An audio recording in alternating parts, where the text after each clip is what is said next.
ماہ ملکہ قسط نمبر 22 باب خادم۔ ایک پوچا ادھر ایک پوچا ادھر اور شڑاب کی آواز سمیت فاتر اسلام راہداری صاف کرتے اپنی سزا کاٹ رہا تھا۔ سزا کی بنیاد بھی کیا، دھوکے بازی سے انکار۔ نہ جانے یہ سزا کتنے دن مزید چلے گی۔ ایڑیاں چھل کر سرخ ہو چکی تھی، بھویں پر پسینہ لکیر در لکیر بہتا چلا آتا رہا۔ بائیں ہاتھ کو بنی دیوار میں وقفہ سے بند کھڑکیاں نصب تھیں۔ سورج کی روشنی اس سے منعکس ہو کر فاتر کے آدھے روپ تک گئی۔ جلدی فرش صاف کرتے، جب اس نے ڈنڈے پر لگا کپڑا اٹھاتے بالٹی میں ڈبویا، تبھی سامنے سے چلتی ایک عورت فاصلہ پر آ رکی۔ فاتر نے رسماً چہرہ اس کی طرف پھیرا۔ شہزادی ابیل سامنے کھڑی مسکرا رہی تھی۔ لال شہزادیوں والا لباس، سفید دستانے، موٹی چٹیا اور سر پر رکھا مختصر سا تاج۔ فاتر گیلا کپڑا فرش پر رگڑتے پیچھے کی طرف چلنے لگا۔ تو تمہارا نام فاتر ہے، یہ معلومات اس نے کل گل سے لی تھی۔ خادم خاموشی سے پوچھا لگاتا رہا۔ کس ملک سے آئے ہو؟ ابیل کی مسکراہٹ کم نہ ہوئی۔ پہلی ملاقات میں گل سے پوچھا سوال یہاں بھی دہرایا۔ دوسری طرف ہنوز خاموشی کا راج رہا۔ کیا لیبیا میں سپاہی تھے؟ کوئی گھر والے ہیں تمہارے؟ کمر پر ہاتھ باندھے وہ اشتیاق سے اس کا چہرہ پڑھ رہی تھی۔ فاتر سے خاموش رہنا اب مشکل ترین ہوا۔ افراتفری میں جگہ صاف کرتے وہ اس شہزادی سے پیچھا چھڑانا چاہتا تھا۔ یہاں سے بھاگنا چاہتے ہو کیا؟ یکدم ہی لکڑی پر گرفت ڈھیلی ہوئی، تیز چلتے ہاتھ تھمے اور فاتر اسلام نے فوراً اس لڑکی کے رازدارانہ لہجہ پر چہرہ اٹھایا۔ گول چمکتی آنکھوں میں تجسس تھا۔ تم ہو کون؟ چپ کا روزہ ٹوٹنے پر ابیل کے بھورے ہونٹ گالوں سے جا ملے۔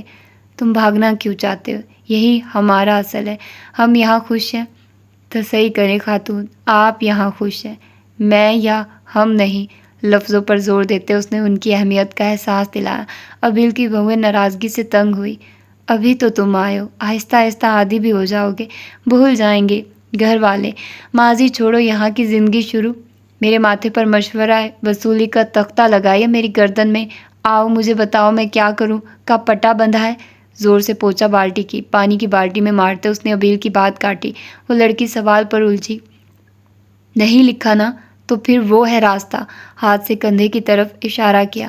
سیدھا یہاں سے وہاں جاؤ اور یو ٹرن لے کر پیچھے مت آنا۔ کرتے وہ دوبارہ اپنے کام میں جت گیا۔ عورت ذات سے اس کی خار یہاں آ کر کچھ مزید ہی بڑھ گئی تھی۔ کچھ دیر وہ صفائی کرتا رہا اور جب فرش مکمل دھل گیا اپنا سامان اٹھاتے اس نے یوں ہی سامنے دیکھا۔ وہ ڈھیٹ شہزادی ابھی بھی وہی جمی تھی، مگر اس وقت اس کے چہرے پر مسکان شوخی کچھ نہ تھی۔ وہاں تو نفرت درج تھی، ایسی جو کسی غیر نسل یا قابل نفرت آدمی کے لیے ہوتی ہے۔ فاتر نے دوبارہ جلی کٹی سنانے کی تیاری کی جب ابیل کا سرد سا لہجہ اس کی سماعت سے ٹکرایا۔ میں مشورہ نہیں دے رہی خادم، متنبہ کر رہی ہوں۔ یہاں آ گئے ہو تو جانا کیوں؟ اس کی بھوری آنکھوں کا ٹھنڈا تاثر بدن میں کپ کپی طاری کر سکتا تھا، مگر سامنے تھا فاتر، خوف زدہ یا بے چین نہیں بلکہ پوری طرح سے بیزار رہنے والا۔ اس دنیا کی ہر چیز اس کے لیے فالتو اور بے وقوف تھی۔ ابیل کو جبراً دیکھتے وہ چاہتا تھا یہ عورت سمجھ جائے مجھے تمہاری باتیں بچکانا اور تم بے معنی لگ رہی ہو۔ تبھی دور کہیں سے قدموں کی چاپ سمیت لوگوں کی انگریزی میں بات کرنے کی آواز بلند ہوئی۔ فاتر کے پیچھے سے ملکہ کا گروہ چلا آیا جس کی رہنمائی ہماری المیرا کر رہی تھی۔ سوراخ تار جالی سے پار ہوتی روشنی اس کے قدموں تلے ایک سیدھ میں بچھی تھی۔ ملکہ اپنی گردن اٹھائے سرمئی لباس میں چلتی اس راہ پر آگے تھی۔ اس کی بائیں طرف خاموشی سے مسکراتا بہمن تھا، دائیں پر ادوب اور پیچھے گلجان اور بلبل۔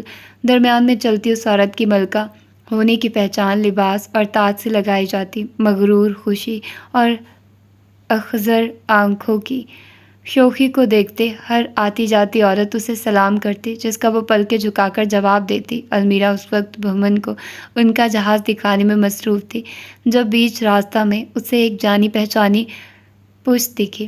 ان مضبوط قدموں میں تو کمی نہیں آئی، البتہ چہرے کے تاثرات ضرور بدلے۔ دور شہزادی ابیل کے سامنے اسے وہ کھڑا دکھا، سیاہ لباس اور ماتھے پر بندھا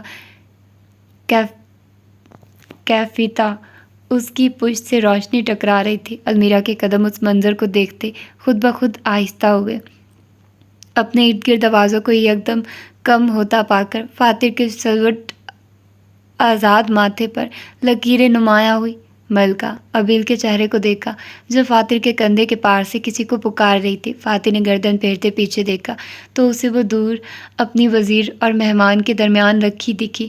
ملکہ جس کے پاس احکام اول کی طاقت تھی، المیرا ابیل کو نہیں، المیرا اپنے خادم خاص کو دیکھ رہی تھی جو فاصلے پر ایک شہزادی کے سامنے کھڑا خاموش تھا۔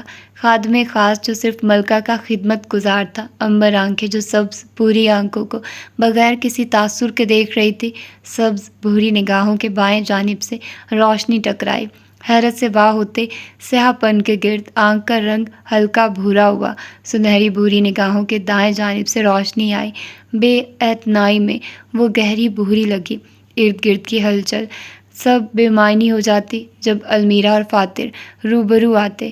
فاتر اسلام کے دل میں موجود نفرت کے تابوت کا ایک کیل مشکل سے ہی مگر جگہ بناتے نکل گیا، رنگ بدلے، تاثرات تبدیل ہوئے اور یوں وقت کے تالاب میں کنکر لہر در لہر چھوڑتا گیا جس کی گونج پر آنکھیں مکمل واہ ہوئی۔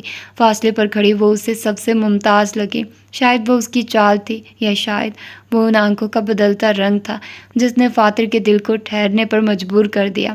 بنیادوں میں آئی پہلی دراڑ، کشتی میں دوبارہ سے 1 گھنٹہ ہونے پر بڑی سی گھنٹی کی آواز گونجی اور کچھ دیر کے لیے تم ان آوازوں کا تعاقب کرتے وقت میں پیچھے چلے آؤ۔ عتاب کی یہ جنگ کہاں سے چڑھی تھی یہ تو ہمیں معلوم ہے ہی، مگر اس جنگ کی یک طرفہ خود اعلانیہ جیت کب اور کیسے ہوئی تھی؟ آج اس راز سے پردہ اٹھانے کا وقت آ چکا ہے۔ ہرش اور زبور والے واقعے کو گزرے 1.5 ماہ ہو چکا تھا۔ زبور سے المیرا یوں دور ہوئی جیسے وہ چھوت کی بیماری ہو۔ جہاں زبور ہر مرتبہ المیرا کو دیکھ کر نظریں چرا لیتا، وہیں المیرا اس پر تانا کسنے کا کوئی موقع ہاتھ سے جانے نہ دیتی۔ تبھی کیفیٹیریا میں اسے دیکھتے جملہ جیسے کہ بڑے دھوکے ہیں اس راہ میں، یا منافق دوست سے دشمن اچھا بآواز بلند کہتی، تو کبھی اسے دیکھتی آنکھیں مٹکاتی اور لوگوں کو اس کی جانب متوجہ کرتی۔ یہ بات وہ یکسر فراموش کر چکی تھی کہ غلط کام تو وہ خود کر رہی تھی۔ زبور نے تو اپنی جان چھڑوائی ہے، مگر مسئلہ ہی تو سارا یہ تھا، المیرا اپنی غلطیوں پر کبوتر بن جاتی ہے، نظروں سے اوجھل، دماغ سے بوجھل۔ اپنی ناکامی کا سوگ اس نے پورے 2 ہفتہ باقاعدگی سے اسٹیٹس پر منایا۔ منافق دوست کی فطرت تو اب اس کے واٹس ایپ کو بھی حفظ ہو چکی تھی۔ علاوہ ازیں اس نے پورے کیمپس میں زبور کی بے وفائی مشہور کر دی تھی، یہاں تک کہ اب تو نازیہ بھی اس اینک والی پھپھو کو دیکھتے آنکھیں آسمان پر لے جاتی۔ اپنی پہلی محبت کی بے اعتنائی زبور کا دل چیر دیتی تھی۔ ایک طرف المیرا نے زبور پر ہاتھ گرم کیا تھا، دوسری طرف سے گھیرا ہرش اس پر تنگ کیے بیٹھا تھا۔ انکار سننا ہر کسی کے بس میں تھوڑی ہوتا۔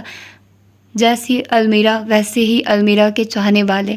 آئے دن ہرش زمانی الفاظ میں المیرا کو اس کا جواب دہراتا۔ کبھی اگر وہ کسی لڑکے سے بات کرتے دکھتی، اسی وقت ہرش موت کے فرشتے کی طرح کہیں سے نمودار ہو جاتا۔ مجھے تو انکار کر دیا تھا تم نے، تمہیں بس پیچھے بھگانا تھا مجھے، اچھا ہے میری جان چھوٹ گئی۔ اور کتنوں کو انکار کیا ہے تم نے؟ یہ جملے سن سن کر کان پک چکے تھے۔ زبور، المیرا، ہرش، ان تینوں کی کیمپس میں اپنی ہی سرد جنگ جاری تھی۔ جہاں جو دبا رہا تھا وہیں دب بھی رہا تھا، ہر ظالم پر اس سے بڑے ظالم کا ہاتھ ہوتا ہے۔ یہ شام کا پہر تھا، ان کا 5واں سیمسٹر ختم ہونے کے قریب تھا۔ ایسے میں یونیورسٹی کے ہاسٹل ایریا میں آؤ، قرمزی عمارت شام کے نیلے رنگ اور اندر کی جلتی بجھتی بتیوں میں قابل نظر تھی۔ اوپر نیچے موجود 4 بنک بیڈز اور ماربل کا فرش لیے یہ کمرہ لڑکیوں کی رہائش کے لیے تھا۔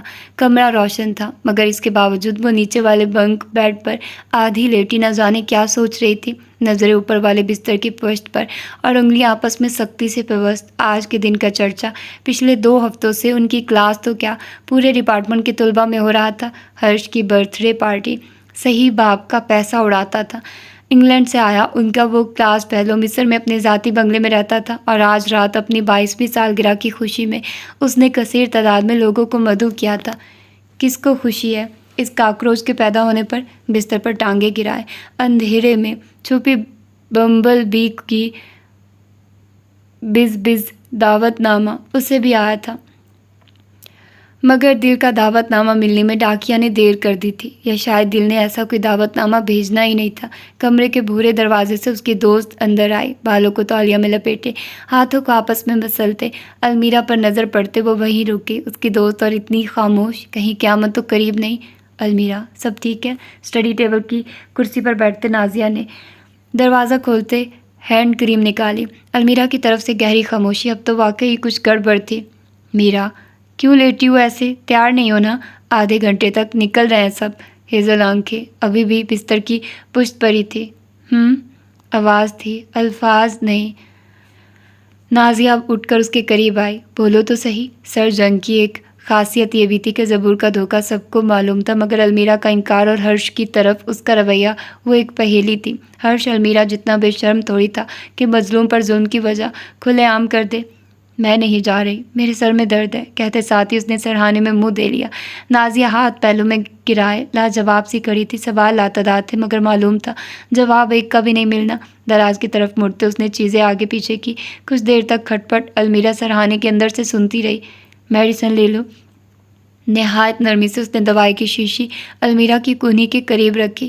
کچھ دیر وہی کھڑے اسے دیکھا اور پھر الماری میں اپنی سامان کی جانب پلٹی۔ المیرا نے سرہانے کا کونا ہلکا سا ہٹاتے شیشی دیکھی۔ ذرا سے کونے سے دکھتی سبز بھوری نگاہیں شیشے کو ہی دیکھتی رہی۔ بہت دیر بعد کمرے میں لگے پردے سے باہر کی روشنی اندر آ رہی تھی، سورج کی نہیں چاند کی۔ کمرے میں گھپ اندھیرا تھا اور دروازہ بند۔ کہیں دور سے فون تھر تھرانے کی آواز آئی۔ روشن سکرین جلی اور بجھی۔ یہ عمل پورے 1 منٹ تک جاری رہا اور پھر کمرہ دوبارہ اندھیرے نے نکل لیا۔ 2 لڑکیوں کے علاوہ وہاں کوئی نہ تھا، ایک جو بائیں طرف کے نچلے بنک میں تھی اور دوسری دائیں جانب کے اوپری۔ بائیں طرف والے بنک بیڈ کے اوپر والے خالی خانہ میں فون دوبارہ بجا، مگر اس بار کمرے میں موجود ایک لڑکی کی آنکھ آہستہ سے کھلی۔ مندی ہوئی آنکھوں سے المیرا کو خود بھی نہیں معلوم تھا وہ اسی حالت میں سو گئی تھی۔ فون کے بجنے کی آواز پر غور کرتے وہ یکدم اٹھی، ماتھا بیڈ تک ٹکرایا تو اسے اندھیرے میں تارے دکھائی دیے۔ ہلکی سی کراہ کے ساتھ پیشانی مسلتے اس نے اوپر والے بیڈ پر جھانکا۔ اسی کا فون بول رہا تھا، ایک آنکھ ابھی بھی درد سے بند تھی۔ فون اٹھاتے کالر آئی ڈی دیکھی، ایرانی پرنسس۔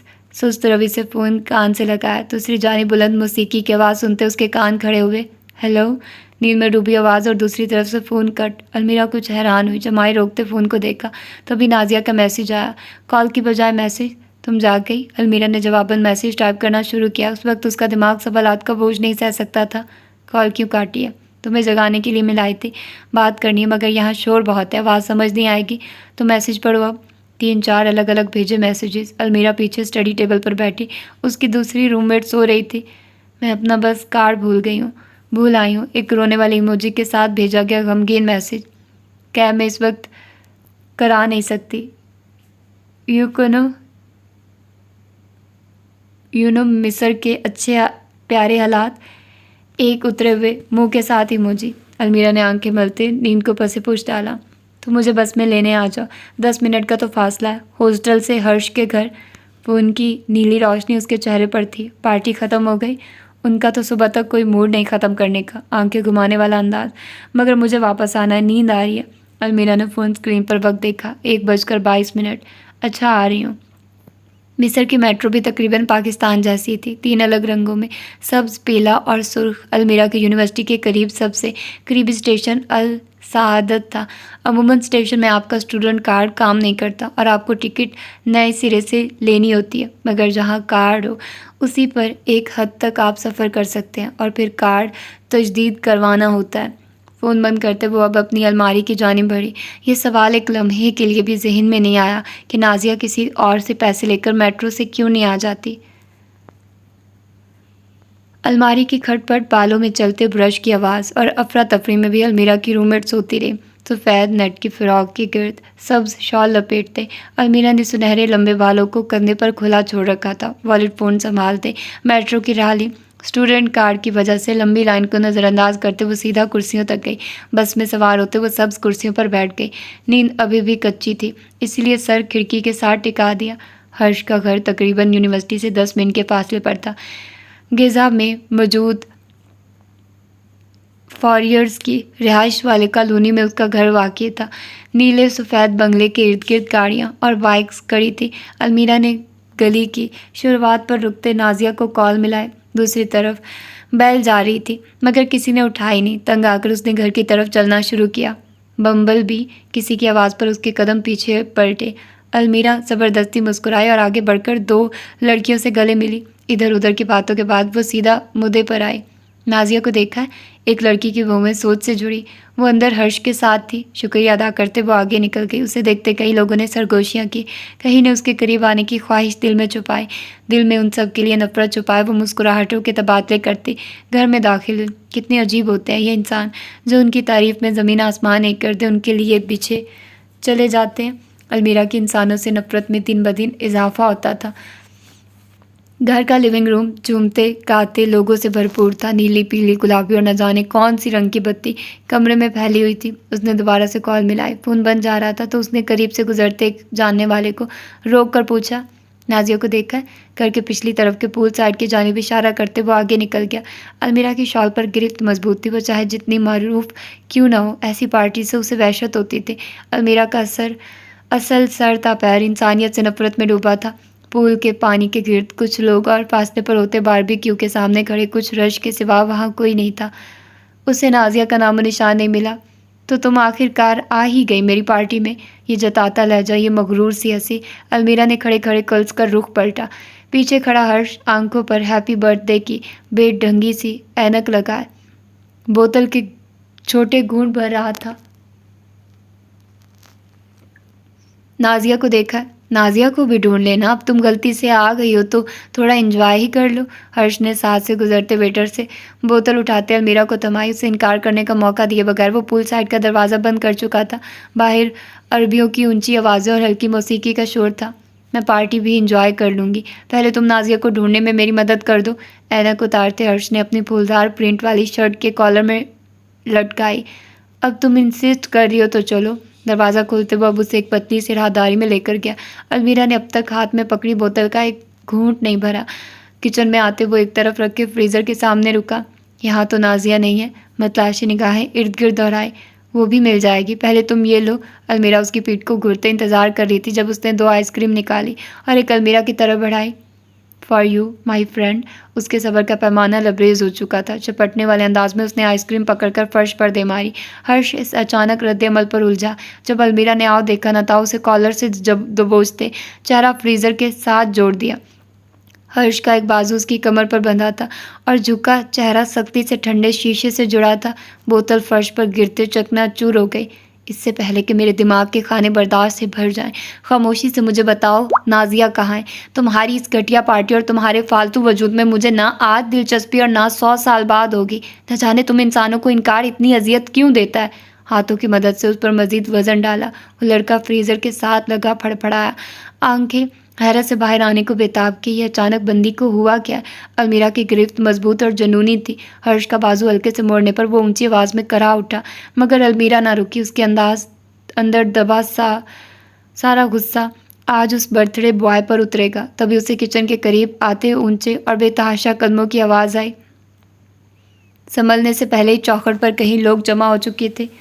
انسپکٹر صاحب، وہ ہے المیرا۔ 4 لوگوں کی پولیس ٹیم کے درمیان گندی شرٹ میں کھڑے فاتح ربو الاسلام نے اس کی طرف اشارہ کیا۔ عورت پولیس انسپکٹر آگے آئی اور المیرا کی گرفت سے ہرش کو چھڑوایا۔ وہ آدمی شکر کرتا زمین پر ڈھہ گیا۔ المیرا کے چہرے پر بس ایک تاثر تھا، سوال۔ نہ وہ خوف زدہ تھی نہ وہ غسیل، وہ بس ہر کسی کا چہرہ جواب کی چاہ میں دیکھ رہی تھی۔ المیرا، عنایت محسن آپ کو غیر قانونی طور پر طلبہ کمیونٹی میں ویڈ سپلائی کرنے کی بنا پر گرفتار کیا جاتا ہے۔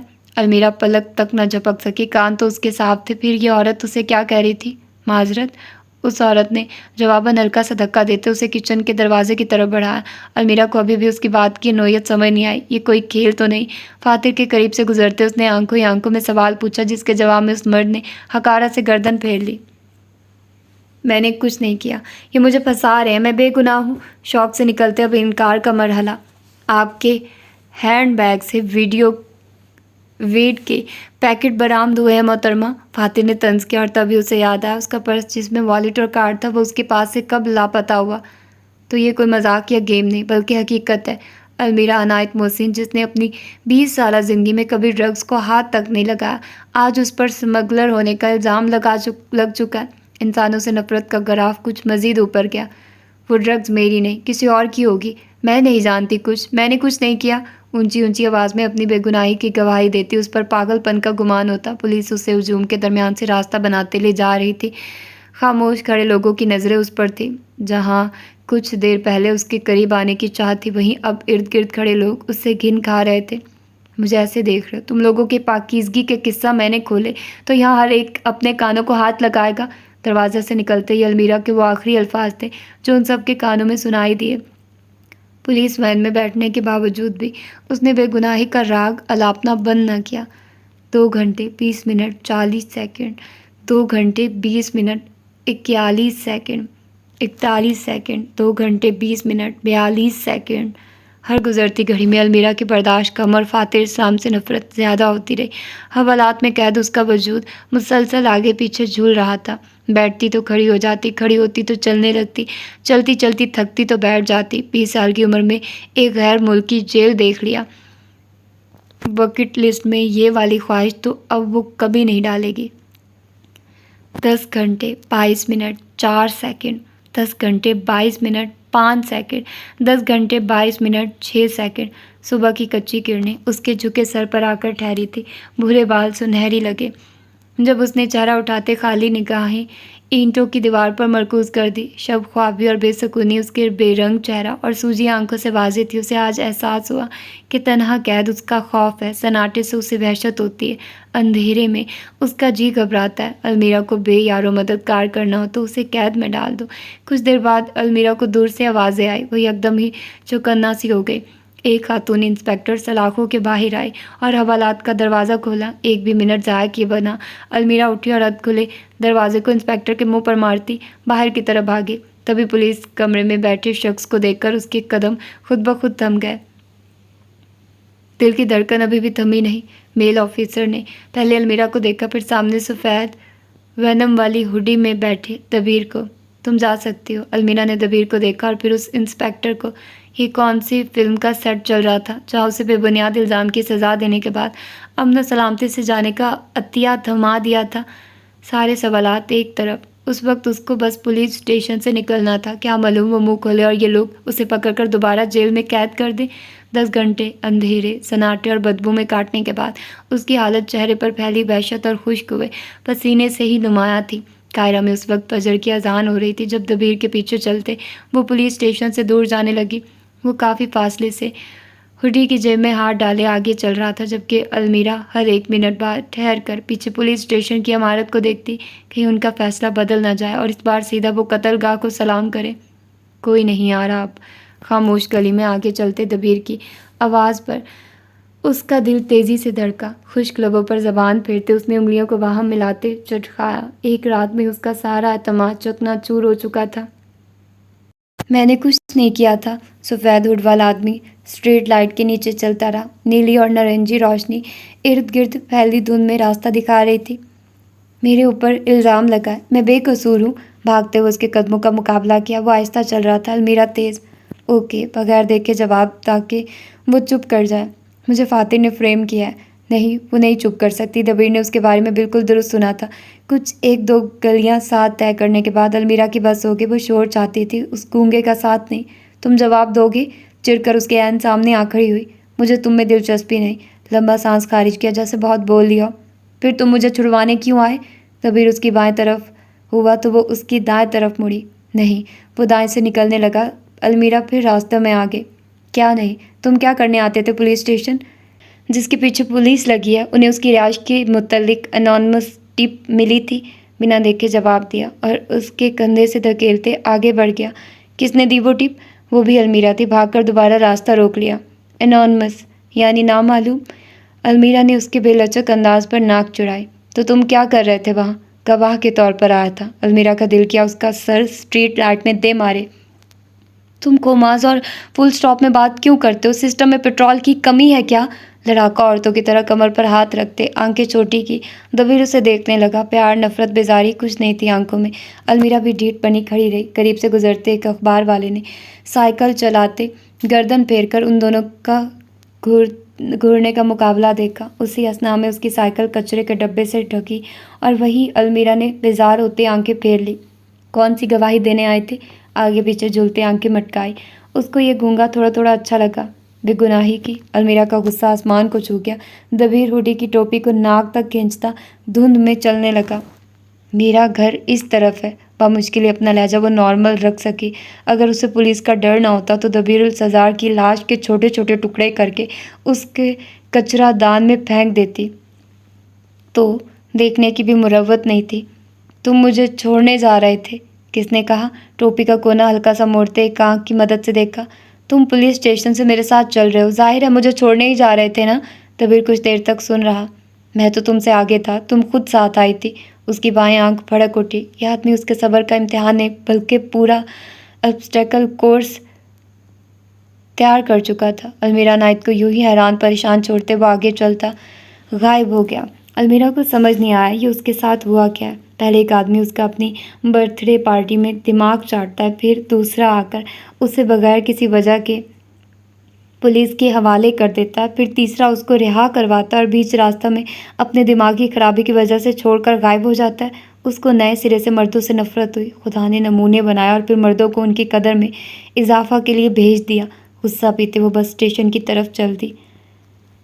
باب محافظ۔ ماہ ملکہ میں شام کا کھانا پیش کیا جا رہا تھا۔ تخت پر مالک لوگ اور قطار در قطار پر عام رعایا موجود تھی۔ ایسے میں اگر کمرے کا جائزہ گلجان کی نظر سے لو تو وہ ہر کسی کے چہرہ میں بس ایک خونی رشتہ کو تلاش کر رہی تھی، اپنی بہن یاسمین جان۔ المیرا نے اسے بتا دیا کہ جو اس جہاز میں موجود ہے وہ یہاں کے تمام رہائشی ہیں۔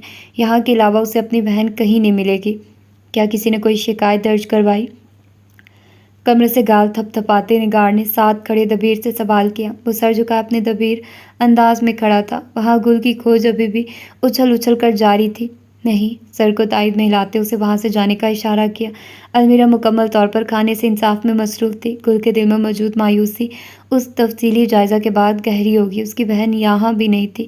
ان سے تخت کی ایک طرف کھڑی محافظ نے منہ پھلاتے دوسرے کونے پر کھڑے خادم کو دیکھا۔ اس کے بجھے تاثرات سمجھتے فاتر نے اسے نگاہوں میں ہی تسلی دی۔ ابھی جو فاتر کی جگہ المیرا ہوتی تو اس کی کوشش کا مذاق بنا کر رکھ دیتی۔ عورتوں کو ان کے برتنوں میں کھانا ڈال کے دیتے مرد ایک کونے کی میز پر بیٹھے تھے۔ ان کا کام پہلے تمام عورتوں کے پیٹ بھرنا تھا اور پھر اپنی بھوک کو قدرے مٹانا تھا۔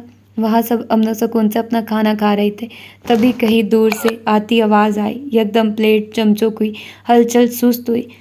آزاد کرو مجھے، بچاؤ کوئی مجھے، گردنیں آواز کے تعاقب میں مڑی۔ ہال کا بھورا دروازہ کھلا اور دو عورت سپاہی ایک قیدی کو گھسیٹتے اندر لا رہی تھی۔ ماہ نگار یکدم المیرا کے سامنے آئی۔ اس قیدی کی حالت ابتر اور قابل ترس تھی۔ گل اپنا غم بھلایا اب اس آدمی کو حیرت سے دیکھنے لگی۔ کون ہے یہ اور یہ اندر کیسے آیا؟ ان سپاہی میں سے ایک فوج کی سربراہ کماری تھی۔ یہ قیدی پچھلے 25 منٹ سے یوں ہی چیخ رہا ہے، یہاں تک کہ اس نے 2 عورتوں کی گردنیں بھی دبوچی ہیں۔ سارا مجمع ایک طرف اور ملکہ ایک طرف۔ اس کے تاثرات کو الگ ایک لفظ میں بیان کیا جائے تو حیرت سے بہتر اور کوئی انتخاب نہ ہوگا۔ اس کے پیتل کے گلاس میں پانی ڈالتا فاتر اسلام منظر کے درمیان رہا۔ المیرا عنایت محسن نے کبھی خواب میں بھی نہیں سوچا تھا کہ وہ اس چہرے کو اپنے پرستان میں دیکھے گی۔ پری کو بس ہیرے کی خواہش تھی، ہیرو کی نہیں۔ احسان بن نوفل کی گردن دبوچے کماری نے اسے گھٹنوں کے بل جھکنے پر مجبور کیا تھا۔ جنم جنم جہاں جہاں کا سوت ساتھ لوگ صرف کہتے ہیں احسان بن نوفل نے تو پورا کر دکھایا۔ نگار نے اس قیدی کو نفرت سے دیکھا، سزا کے مشورہ کی خاطر ملکہ کی طرف پلٹی۔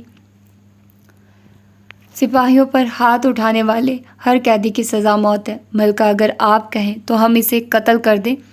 ملکہ کیا کہیں گی؟ وہ تو اس بغیر ٹریگر وارننگ والے پلاٹ ٹوئسٹ سے ہی باہر نہیں نکل سکی۔ بچاؤ مجھے، احسان کی دل چیرنے والی پکار۔ المیرا کو اس کی نہیں اپنی فکر تھی۔ اگر جو یہ مجھے پہچان گیا اور اس نے سب بول دیا، کیا یہ لوگ مجھے ملکیت سے ہٹا دیں گی؟ مجھے قید ہو جائے گی کیا؟ اس سے بھی برا اگر میری گردن کاٹ دی تو؟ پہلے یہ بھومن ٹپک گیا اور اب اس احسان کو نازل ہونا تھا۔ ساری دنیا آخر اس کی دشمن کیوں بنی تھی؟ ہزار خیالات، وہ بھی لمحہ کے 1000ویں حصے میں کوئی المیرا کو بتائے وہ گل نہیں۔ ملکہ، ہم آپ کے حکم کے منتظر ہیں۔ اس بار ماہ نگار کی آواز قدرے بلند ہوئی۔ ہم اس قیدی کا فیصلہ بعد میں بھی تو کر سکتے ہیں۔ فاتر کی پیشکش کو سرے سے نظر انداز کر دیا۔ المیرا اپنی کرسی میں مزید دھس گئی۔ کل نے اسے دیکھا۔ فاتر کی نظریں احسان پر تھی۔ اپنی جگہ پر بیٹھا دبیر مچھلی کی بوٹی کھانے میں مصروف تھا۔ آگ لگے بستی میں دبیر اپنی مستی میں۔ زمین پر لیٹے قیدی نے اٹھنے کی کوشش کی۔ نرموا آنکھوں سے اس نے سر اٹھایا۔ المیرا کا دل شدت سے دھڑکا۔ احسان اسے پہچان گیا تھا۔ او خدا! اس کی گردن اڑنے والی تھی۔ ملکہ، وقت ضائع ہو رہا ہے، حکم دے اپنا۔ احسان کے لب پھڑپڑائے، آنکھوں میں روشنی سی جاگی۔ دوارالشمس سورج مکھی ہاتھ بڑھاتے اس نے مدد کے لیے المیرا کو پکارا۔ آواز اونچی نہ تھی مگر اس کے وجود کو آندھی کی زد میں کرنے کے لیے کافی تھی۔ وہ اسے پہچان گیا تھا۔ باخدا، وہ اس کا سچا چاہنے والا تھا۔ اگر میں اسے قتل نہیں کرواتی اور سوچنے کی مہلت دوں تو یہ تب بھی میرا اصل بتا دے گا، لیکن اگر میں اس سے کوئی معاہدہ کر لوں تو… وقت گزر رہا تھا۔ پسینے نے اس کی گردن بھگو دی تھی۔ سب اس کی طرف متوجہ تھے۔ ملکہ، آپ کا حکم۔ نگار کی الجھن۔ میں اسے غائب بھی تو کروا سکتی ہوں۔ المیرا کی کشمکش۔ دوارالشمس احسان کی اکھڑی سانسیں۔ یا پھر گونگا؟ ہاں، میں بولنے کی صلاحیت چھین لوں تو یہ کسی کو بتا نہیں پائے گا، لیکن لکھ کر تو دے ہی پائے گا نا۔ المیرا کا نیا ارادہ۔ یہ اگر کسی پر حملہ کر سکتا ہے تو کل کو ہم میں سے کسی کو مار بھی سکتا ہے۔ عوام کی سرگوشیاں۔ ملکہ، ہمارے پاس وقت نہیں۔ نگار کی یاد دہانی۔ المیرا بچاؤ۔ احسان کے آخری الفاظ۔ قتل کر دو اسے۔ المیرا کا حتمی فیصلہ۔ 3 لفظ اور یوں کسی کی زندگی کا خاتمہ ہوا۔ احسان نے مدد کے لیے لب جدا کیے۔ کماری نے ذرے سے تلوار اٹھائی۔ احسان کا اٹھا ہاتھ روشنی تلے آیا۔ کماری نے تلوار کے ایک وار سے اس کی گردن ہلاک کر دی۔ اس کے آدھے کھلے لب دیکھنے والے کی نگاہوں میں آخری منظر بن کر پیوست ہو گئے۔ ہاتھ کے ناخنوں پر خون کے کچھ قطرے گرے۔ روشنی تلے چمکتے ان کا رنگ گہرا تھا، گناہوں سے گہرا، نا انصافی جیسا۔ خون کی کچھ بوندیں کماری کے ذرے سے بھی ٹکرائی۔ بہت سو نے آنکھیں بند کر لی، بہت سو نے اطمینان سے کام لیا، اور کچھ اس سب کے عادی تھے۔ روشن دان سے آتی روشنی جیسے احسان کے لیے تھی۔ خون کے تالاب میں گرا اس کا ہاتھ، اور ایک طرف ڈھلکی گردن پر سنہرے رنگ کا سایہ تھا۔ جہاں کچھ لمحات پہلے زندگی بول رہی تھی، وہاں موت نے اپنی خاموشی طاری کر دی۔ المیرا کا دل ابھی بھی زور سے دھڑک رہا تھا، کسی اور کی دھڑکن ختم کرنے کے۔ شاید آپ مقتول کے حصہ کی بھی سانس لینے لگتے۔ اگر فاتر اور گل کی طرف آؤ تو بے یقینی ایک چھوٹا لفظ ہے، غیر اعتباری۔ اگر استعمال کیا جائے تو مناسب ہوگا۔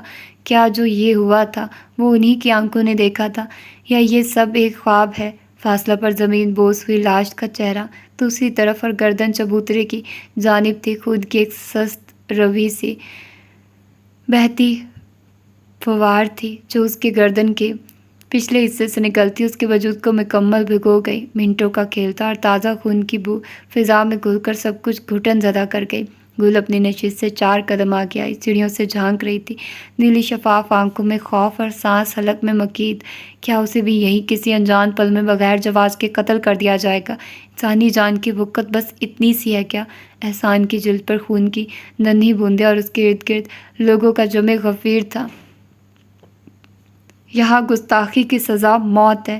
احسان کی موت عبرت کا نشان تھی۔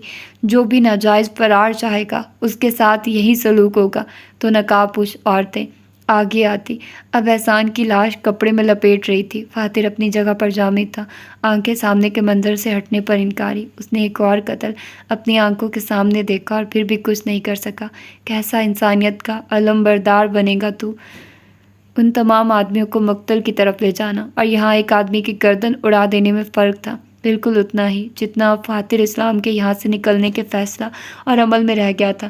کل کے منظر نے اسے اعصاب ڈگمگائے تھے، آج کے نظارے تلے اس کی روح تک لرز گئی۔ وہ پہلی بار ماہ ملکہ سے پرخوف ہوا، مگر اتنا نہیں کہ اپنے فیصلہ سے ہٹ جائے، بلکہ اتنا کہ اس ارادے پر مزید ڈٹ جائے۔ تو یہ تھی اس کی آج کی ایپیسوڈ۔ کیا آپ لوگ بھی میری طرح شوق میں ہیں؟ میں تو بہت زیادہ شوق میں ہوں۔ اور پہلے اگر ہم بات کریں تو المیرا کے ماضی کے بارے میں بتایا جاتا ہے، جہاں پر وہ نازیہ کی وجہ سے ادھر جاتی۔ اچھا، وہ کتنا نارمل لگ رہا تھا نا، وہ سارے سینس کہ اچھا وہ ایک یونیورسٹی کی اسٹوڈنٹ ہے، اس کی ایک دوست ہے، وہ ایک پارٹی میں جاتی ہے، وہاں پر وہ اپنے فرینڈ کو اس نے اس کے ساتھ کیا ہوتا ہے تو وہ اس کو تنگ کرتی ہوتی ہے، اور پھر وہاں پر ہرش اس کو تنگ کر رہا ہوتا ہے، ہرش اس کو پارٹی میں بلاتا ہے، وہ نہیں جاتی، تو اس کی فرینڈ کا میرا خیال موبائل کوئی لیتا ہوگا، کوئی ایسا ہی سینیریو بنا ہوگا، تو وہ جو بھی سین تھا تو وہ موبائل اس کا لے کر پھر اس طرح کی سچویشن کریٹ ہوتی ہے، اور پھر اب یہ جو سارا کچھ چل رہا ہے سمجھ آ رہا ہے تم لوگوں کو؟ یہ احسان میرا خیال احسان بھی ان کے ساتھ آ جاتا ہے. یہ المیرا نے کیا کیا، مجھے غصہ آ رہا ہے المیرا پر. مطلب کیا ضرور اتنی لالچی عورت کیوں بتائے گا وہ کہ سب کو کیا، مطلب یار مجھے نہیں اچھا لگا. اس نے احسان کو مروا دیا، اتنی ظالم. کہتی ہے قتل کر دو اس کا، قتل کر دو اس کا. اور پھر ظاہر سی بات ہے اس کو دیکھا دیکھی گل بھی شوق ہے، اور المیرا بھی. دبیر کا بھی پتہ نہیں کیا ریاکشن ہوگا. میرا خیال ہے وہ سب جانتے ہیں احسان کو. فاتر نے تو دیکھا تھا اس کو، احسان کو، جب وہ اس کے سامنے جاتی ہے تو وہ بات کرتی ہے، تو تب اس کو پتہ ہی ہوگا. فاتر نے تو دیکھا تھا شاید، لیکن نہیں. اب دوسرا قتل کون سا ہوا اس کے سامنے؟ پہلا قتل کون سا تھا فاتر کے سامنے؟ مجھے تو بھول گیا، مجھے تو یاد نہیں آ رہا. پہلا قتل کون سا تھا جو اس کے سامنے ہوتا ہے؟ یہ دوسرا قتل تو احسان کا ہوا ہے. پہلا قتل کون سا تھا جو اس کے سامنے ہوتا ہے؟ مجھے نہیں یاد. تم لوگوں کو اگر یاد ہے تو یار مجھے بتانا. اور پتہ نہیں، میں اس وقت شوق میں ہوں اور میں کچھ بھی ایکسٹرا بولنے کی پوزیشن میں نہیں ہوں. مجھے کچھ سمجھ نہیں آ رہی یہ سارا سینیریو ہوا کیا ہے. مطلب یہ شاکنگ تھا سچ میں یہ ایکسپیکٹ نہیں کر رہی تھی کہ اس طرح سے بھومن. چلو بھومن تو آ گیا، بھومن کا میں تو یہی پہلے ہی کہہ رہی ہوں کہ یہ پیرالل یونیورس ہے. ہو سکتا ہے احسان بھی اس وقت میں ادھر آ گیا ہو، اس وقت میں اس نے بھی سفر کر لیا ان چاروں کے ساتھ. وہ بھی اس بارڈر لائن کو کراس کر گیا ہوگا، اس نے بھی کوئی سفر کر لیا ہوگا، تو کچھ اس طرح کا سین بنا ہوگا.